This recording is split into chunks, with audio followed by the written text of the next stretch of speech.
नमस्कार दोस्तों, मैं रोहित कुमार समर क्लासेस में आपका स्वागत करता हूं। आज का जो अपना टॉपिक है 9th क्लास का, हालांकि अपना पहले लास्ट वीडियो तक अपने 1.3 तक कंप्लीट करवा दिया था, पर आज का जो टॉपिक है वो अपना 4th चैप्टर है। कौन सा चैप्टर?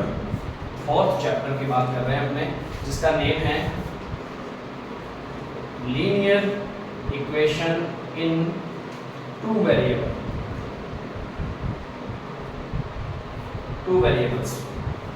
अब तुम्हें पहले तो इनके बारे में पता होना चाहिए। लीनियर का मतलब क्या होता है, इक्वेशन क्या होती है, टू क्या है, वेरिएबल क्या है। सबसे पहले दो नेम आते हैं, एक तो वेरिएबल, या इसको मैं हिंदी में बोलूं तो दो चरों का रैखिक समीकरण। एक ही बात है, हिंदी में बात करें तो दो चरों का रैखिक समीकरण। दो नाम आते हैं, एक तो वेरिएबल जिसको हिंदी में बोलते हैं चर, एक आता है कांस्टेंट जिसको बोलते हैं अपने अचर। ठीक है, चर और अचर, वेरिएबल और कांस्टेंट। वेरिएबल और कांस्टेंट कौन कौन से होते हैं, इस पे बात करते हैं अपने। वेरिएबल वो चीज है जिनकी वैल्यू वेरी करती रहती है, आगे से आगे बढ़ती रहती है, या कोई बढ़ना कोई जरूरी नहीं है, चेंज होती रहती है टाइम के अकॉर्डिंग, जिसकी वैल्यू बदलती रहे, चेंज होती रहे, वो सारे वेरिएबल हैं। जैसे a b c d x y z, ये जितने भी अल्फाबेट्स हैं, अल्फा बीटा गामा, ये जितने भी अल्फाबेट्स जितने भी दिए, जिनकी वैल्यू फिक्स नहीं होती।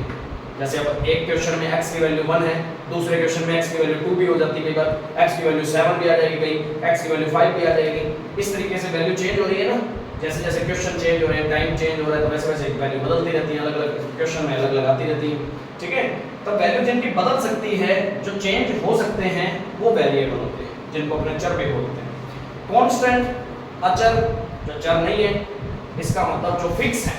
फिक्स मतलब जैसे 1 2 3 4 5 ऐसे जितने भी अपने नंबर्स अपनों ने पढ़े हैं आज तक, वो सारे के सारे किसमें आते हैं, कांस्टेंट में। क्यों?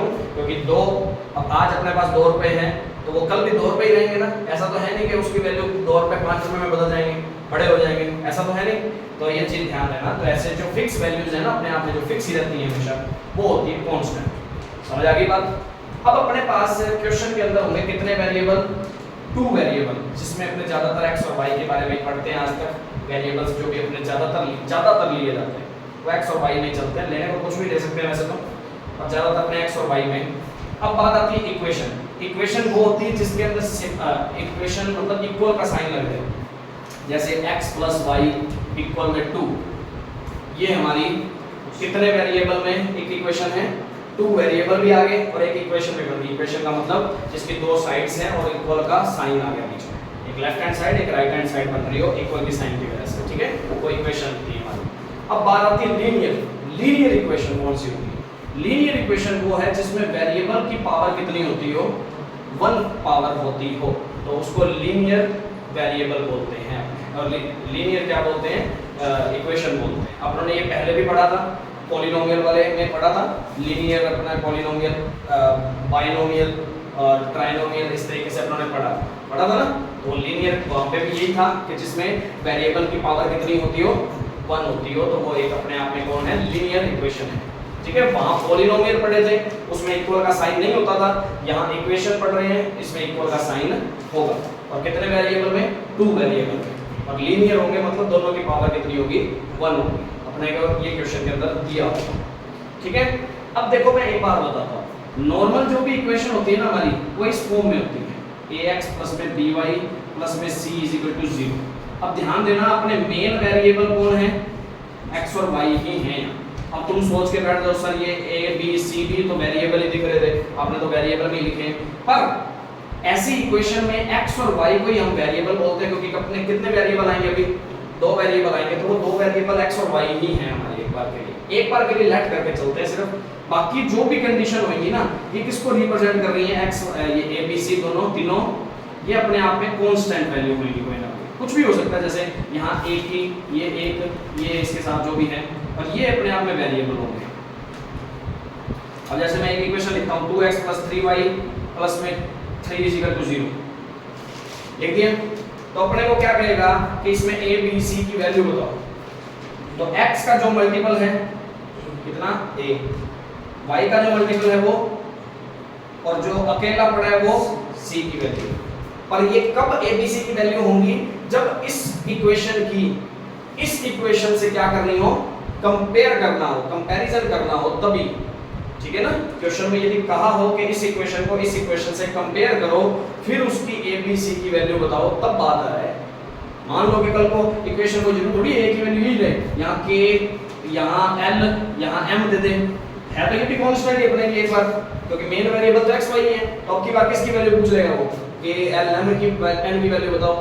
कंपैरिजन किससे करना है उस पर डिपेंड करता है कि किसकी वैल्यू फाइंड करनी है, ठीक है। नॉर्मली अपने a b c ही लिख के चलते होते हैं, इसलिए a b c में इक्वेशन दे दी जाती है। बात समझ आ गई। तो हमारी कोई भी लीनियर इक्वेशन होती है वो इस फॉर्म में होती है ज्यादातर, समझ आ गई। अब मान लो कि इसमें a की वैल्यू कितनी आ गई 2 जो x का वेरिएबल था, b की वैल्यू कितनी आ गई 3, c की वैल्यू कितनी आ गई 3, ठीक है। ऐसे ही कोई एक एग्जांपल और ले लेता हूं मैं, x + y = 2, जैसे ये इक्वेशन मैंने ले ली अभी, इसमें a b c की वैल्यू कितनी लेनी। तो पहले तो इसको इस फॉर्म में बनाओ, इसको बोलते हैं जनरल इक्वेशन बोल दिया जाता है इसका, या स्टैंडर्ड फॉर्म जो भी इसकी ये है, मोस्टली अपनी लीनियर इक्वेशन को इसी फॉर्म में ज्यादातर लिखा जाता है। तो इक्वल में कितना होता है नॉर्मली 0 ना, तो इसके इक्वल में 0 बनाना है तो इसको x + y और प्लस में 2 को इधर आके माइनस में 2 ले आओ, इक्वल में 0 रह जाएगा ना अपने आप ही।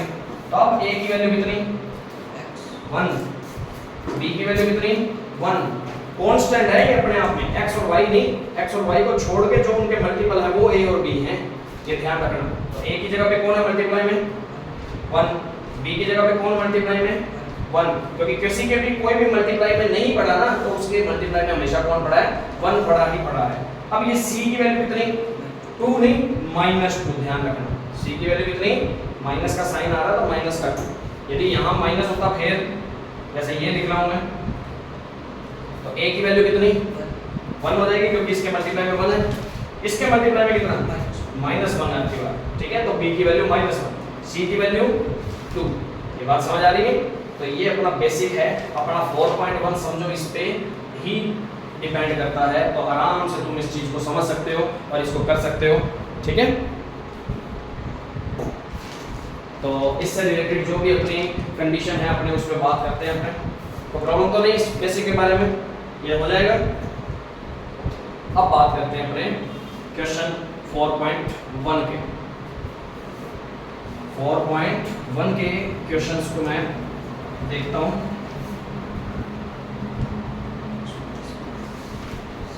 हाँ जी, क्या दिया हुआ है 4.1 में,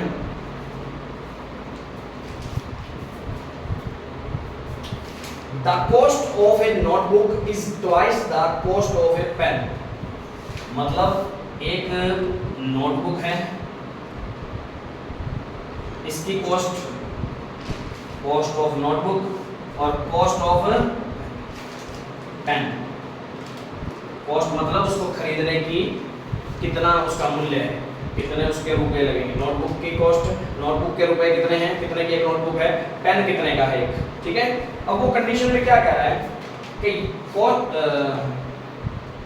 right the linear equation in the two variables to represent this statement. इस स्टेटमेंट को जो उसने स्टेटमेंट दिया है उस स्टेटमेंट को लीनियर इक्वेशन में, टू वेरिएबल की लीनियर इक्वेशन में एक इक्वेशन बना के दिखाना है, ठीक है ना। इक्वेशन में चेंज करके दिखाना है इस स्टेटमेंट को जो भी दे रखा है अपने को। और नीचे अपने को क्वेश्चन के अंदर स्पेशल दिया भी हुआ है, अपने को हिंट दे रखा है, take the cost of a notebook to be x rupees. तो मतलब ए नोटबुक मतलब एक नोटबुक के कितनी कॉस्ट मानते हैं अपने, कितनी लेट करने हैं x रुपीस लेट करते हैं, ठीक है। और कॉस्ट ऑफ ए पेन, एक ही पेन के कितने रुपए हैं y रुपए का एक पेन है। उसने क्वेश्चन में कहा है तुम इसको ये लेट करके चलोगे, कभी दिया तो हुआ ही नहीं था, कुछ क्वेश्चन के अंदर स्टेटमेंट में कुछ दिया ही नहीं हुआ था, तो अपने को लेट ही कुछ ना कुछ करना पड़ता है, और कुछ ना कुछ करना है तो किसी को x किसी को y लेट कर सकते हो, ठीक है। यदि हिंट में ना दिया होता तो तुम अपनी मर्जी थी कि इसको x लेट कर लेते, इसको y लेट कर लेते, तो भी कोई प्रॉब्लम नहीं, आंसर फिर भी सेम ही आता होता है, ठीक है। अब देखो, अब वो क्वेश्चन क्या कह रहा है, इसको स्टेटमेंट क्या थी अपनी, स्टेटमेंट अकॉर्डिंग टू क्वेश्चन क्या गिवन था अपने को, कॉस्ट ऑफ ए नोटबुक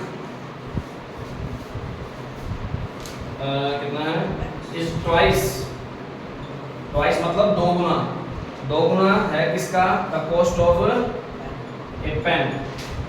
ये स्टेटमेंट अपने को दे रखी है, इसका मतलब नोटबुक की जो कॉस्ट है, ये कॉस्ट है नोटबुक की, वो किसकी ट्वाइस है, पेन की ट्वाइस है। एक पेन का जितना कॉस्ट है उसकी ट्वाइस है। ट्वाइस का मतलब उसका दुगुना है, 2 से मल्टीप्लाई करने पर मिलता है ट्वाइस, ठीक है। तो जो नोटबुक की अपनी जो क्या है कॉस्ट है, वो एक पेन की कॉस्ट के ट्वाइस है। ट्वाइस मतलब उसका 2 गुना है, 2 से मल्टीप्लाई हो गया। तो ये इक्वेशन बन गई अपनी, इसको इधर मैं ले आता हूँ, इक्वल में 0। ए की वैल्यू बताओ 1, बी की वैल्यू -2, सी है ही नहीं मतलब 0। समझ आ गई बात। तो ऐसे कंपैरिजन भी करना चाहे तो कर सकते हैं अपने, तो इस क्वेश्चन को नोट करना चाहो तो कर सकते हो, ठीक है। ये फर्स्ट क्वेश्चन है हमारा 4.1 का। अब देखो next question, second question note कर लेना एक बार, पहले अपने सेकंड भी कर लेते हैं तो 4.1 कंप्लीट हो जाएगी आराम से, ठीक है ना। अब अगले क्वेश्चन पे क्या है, express the following linear equation in the form ax + by + c = 0। मतलब हर इक्वेशन जो भी तुमने दे रखी है उसको इस फॉर्म में कन्वर्ट करो, इस फॉर्म में पहले कन्वर्ट करो, फिर क्या कह रहा है, and the indicate the values of a b c in each case. जितने भी अपने क्वेश्चन दे रखे हैं उन सभी में a b c की वैल्यू फाइंड करनी है। बहुत मैंने तुम्हें पहले भी समझाई दी है, कोई भी क्वेश्चन इसका करके देख सकते हो तुम। जैसे कि मैं ये लेके चलता हूं x - 5y - 10, इसका सेकंड क्वेश्चन लेके चलता हूं। ये क्वेश्चन दे रखा है तो a की वैल्यू कितनी, क्योंकि पहले तो इस फॉर्म में ये क्या इक्वल में 0 ये क्या, ठीक है जी, पहले से ये इस फॉर्म में है, ठीक है। तो a की वैल्यू कितनी 1, b की वैल्यू कितनी, ऐसे नहीं करना, इसको अपने ये लिख सकते हैं ना 1/5 × y, बात तो सेम ही है, माइनस में 10 = 0। तो ये a, ये b और ये c। तो a की वैल्यू 1, b की वैल्यू -1/5 और c की वैल्यू -10। तो प्रॉब्लम तो नहीं। इस तरीके से अपने किसी को भी कंपैरिजन कर सकते हैं, यहाँ लिखना चाहो तो लिख सकते हो।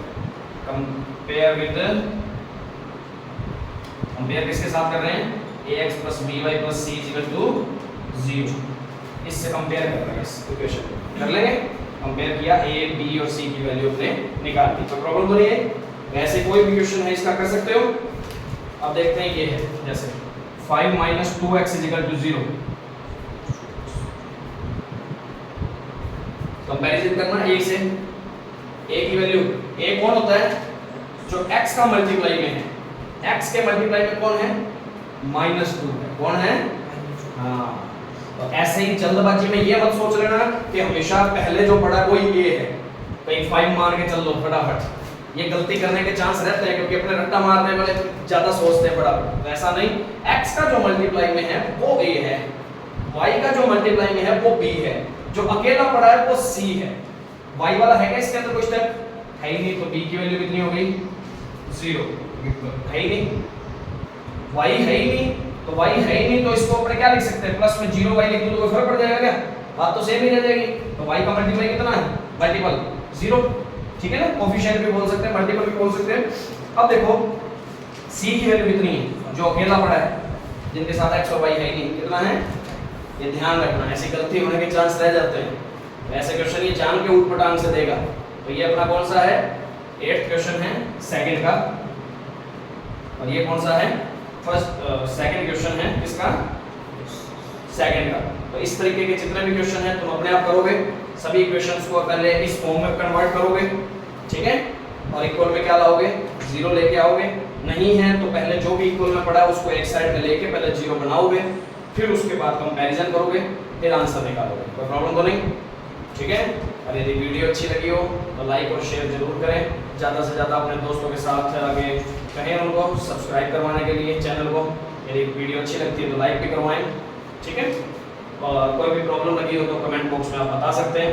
Thank you. और ये अपनी 4.1 कंप्लीट है, इससे रिलेटेड आप एग्जाम्पल भी करके देखें, और कोई भी क्वेश्चन ऐसा आता है तो उसको अच्छे तरीके से कंप्लीट करें। Thank you.